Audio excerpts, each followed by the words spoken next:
The person who loves God cannot help loving every man as himself, even though he is grieved by the passions of those who are not yet purified. But when they amend their lives, his delight is indescribable and knows no bounds.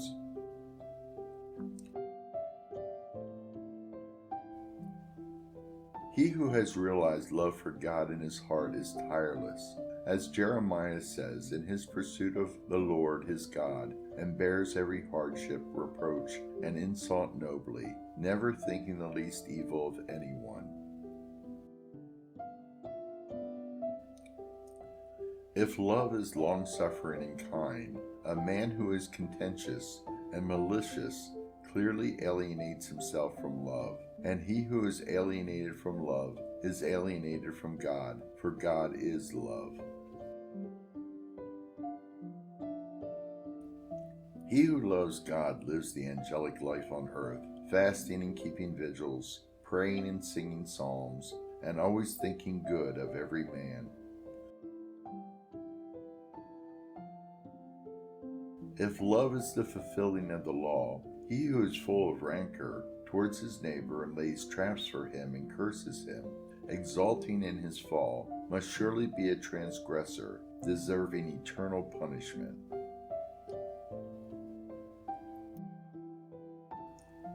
If you are not indifferent to both fame and dishonor, riches and poverty, pleasures and distress, you have not yet acquired perfect love. For perfect love is indifferent not only to these, but even to this fleeting life and to death.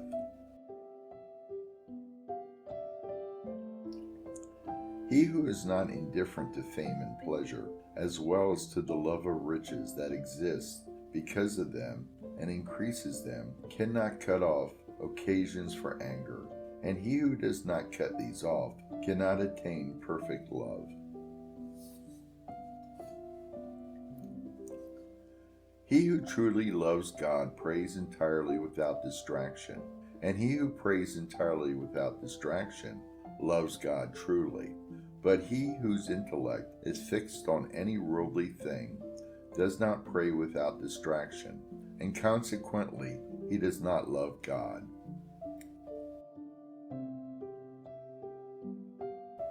Love for God leads him who shares in it to be indifferent to every transient pleasure and every labor and distress.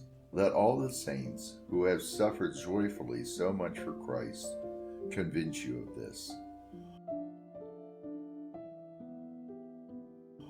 Self-love is an impassioned, mindless love for one's body. Its opposite is love and self-control. A man dominated by self-love is dominated by all the passions.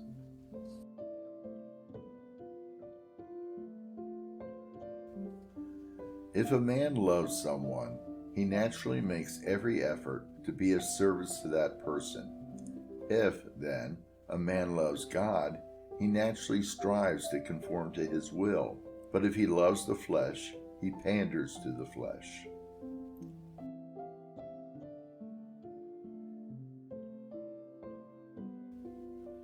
Love, self-restraint, contemplation, and prayer accord with God's will, while gluttony, lasciviousness, and things that increase them pander to the flesh. That is why they that are in the flesh cannot conform to God's will.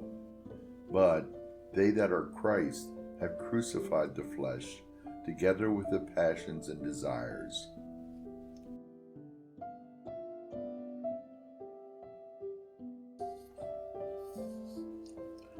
Through genuine love for God, we can drive out the passions. Love for God is this: to choose Him rather than the world, and the soul rather than the flesh, by despising the things of this world, and by devoting ourselves constantly to Him, through self-control, love, prayer, and so on.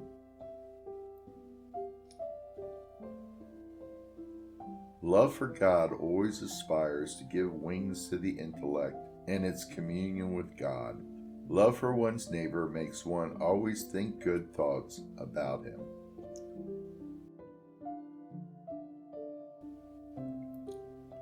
The man who still loves empty fame or is attached to some material object is naturally vexed with people on account of transitory things, and harbors rancor or hatred against them, or is a slave to shameful thoughts.